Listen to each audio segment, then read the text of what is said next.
Hello and welcome to your Sunday afternoon beer review, which I am calling the House Break-In review because last night cars and house got broken into. Welcome to Hawaii. Nothing of mine got stolen because it was pretty brazen. They broke into the house while I was in the shower. And apparently they left the living room light on, but they either heard my landlady snoring or me in the shower, and they ended up only taking the laptop in my roommate's car. So, yeah, that's that for you. Anyways, beer I will be reviewing today is Asahi Super Dry, Japan's #1 beer, and that's just on popularity. This is sort of like the Budweiser of Japan. It's pretty much your archetypical Japanese rice lager. So let's read the label, shall we? Asahi beer is brewed from quality ingredients by using our pure cultured yeast and our advanced brewing techniques. Asahi beer has excellent richness, truly refreshing drinkability, and satin smoothness. All year round, you can enjoy the great taste of Asahi beer. It's dry as hell. That's what there is to say about it. I drank a lot of this in Japan. Not much flavor to it. Damn huge can, though. This is not actually brewed in Japan. It's contract brewed in Canada, I believe, for the Asahi made in the United States. So, let's go and pour ourselves out here.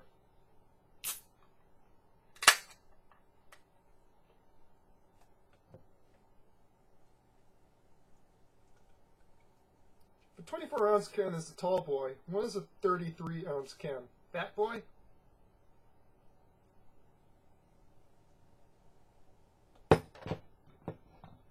Okay, pure fluffy white, well, not really fluffy. Pure fizzy head, yellow body, light yellow body, highly carbonated.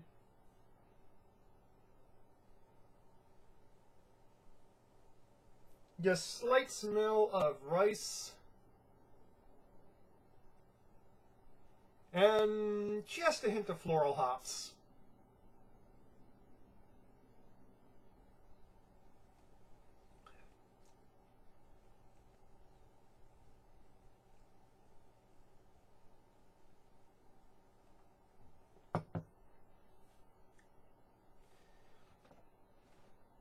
Light-bodied,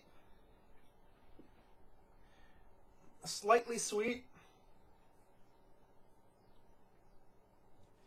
with a somewhat dry finish. I wouldn't say it's bone dry. The hopping is not dry enough to really compensate for the sweetness of the malts, but relatively dry in the world of macro lagers.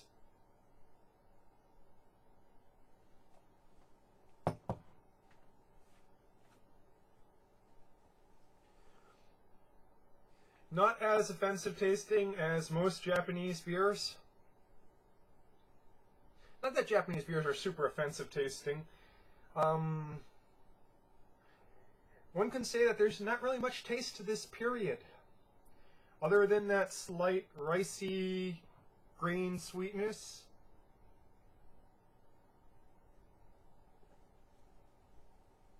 Just a hint of bittering malts in the mid palate and quickly disappear.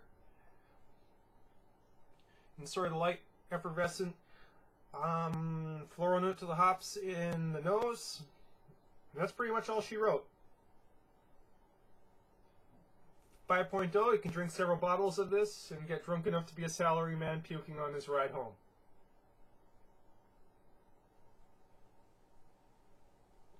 Actually, I'm exaggerating somewhat. Most salarymen are so Japanese that they hold their guts in on the train and end up puking just outside the station, or if they absolutely have to, puking on the stairwells of the station.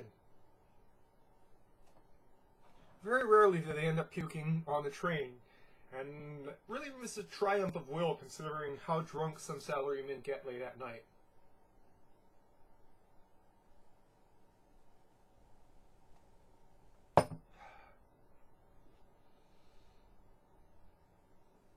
Very filling beer, quite overly carbonated.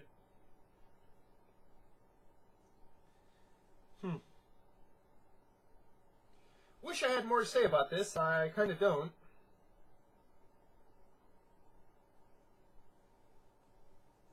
That's life, I suppose, eh?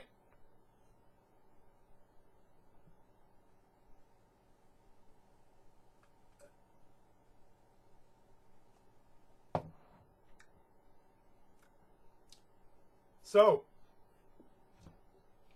Asahi Super Dry. When you're wanting the #1 macro lager of Japan, when you're wanting something without much taste, when you're eating a lot of tempura or other greasy fried Japanese foods, well, it's not like you have much choice inside Japan, to be honest. Well, I hear that's changing from friends who are still there, that there is a somewhat burgeoning Japanese craft scene, but you kind of have to hunt out for it. You know, honestly, if I'm going to go for a beer in Japan and go from one of the big 3 Japanese breweries, I'm probably going to go with Ebisu. They were the best. For some reason, they never found a distributor in the United States.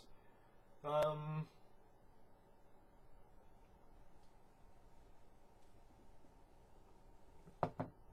guess that's all I got to say about that subject.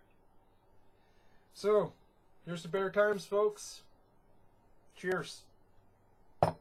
Or, Kanpai.